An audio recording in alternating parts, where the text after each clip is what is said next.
Pernah heran nggak dengan ini? Atau ini? Atau ini?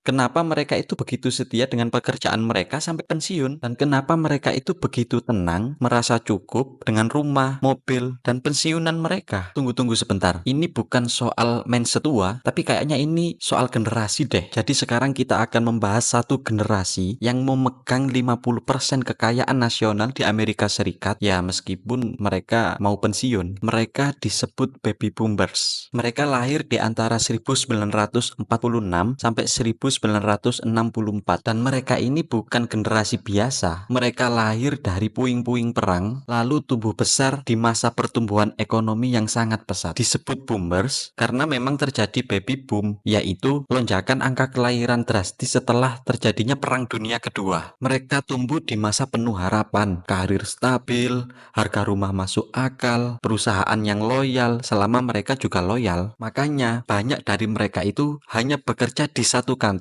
selama berpuluh-puluh tahun. Mereka anggap stabilitas itu menjadi sebuah simbol keberhasilan. Rumah, mobil, dan dana pensiunan pun menjadi pencapaian yang utama. Mereka sangat menghargai struktur, norma, hierarki, dan ya sering dianggap kaku sih oleh generasi setelahnya. Boomers ini juga tumbuh di era media yang masih tradisional. Itulah kenapa sampai sekarang mereka ini menjadi audiens setia dari siaran televisi. Tapi yang sering terlupakan adalah mereka dulu juga generasi pemberontak loh. Ya, di masa mudanya boomers adalah hip, aktivis feminisme dari gelombang kedua, dan pionir gerakan anti perang. Bayangkan saja, generasi dulu itu menolak norma dan akhirnya menjadi gerakan penjaga norma. Jadi kalau kalian pernah bingung kenapa orang tua kita itu begitu serius dengan pekerjaan yang tetap, pensiunan yang aman, yaitu bukan karena kolot, tapi karena mereka dibentuk oleh massa yang menuntut kestabilan sebagai cara bertahan. Mereka bukan hanya generasi yang kaya, tapi juga pernah mengguncang tatanan dunia. Kalau kita bisa memahami sejarah mereka, mungkin kita bisa lebih bijak dalam memahami masa depan kita sendiri. Jadi kesimpulannya, setiap generasi adalah hasil krisis dari sebelumnya dan penyebab krisis untuk berikutnya. Kalau mau sharing, silahkan komen di kolom komentar. Yuk follow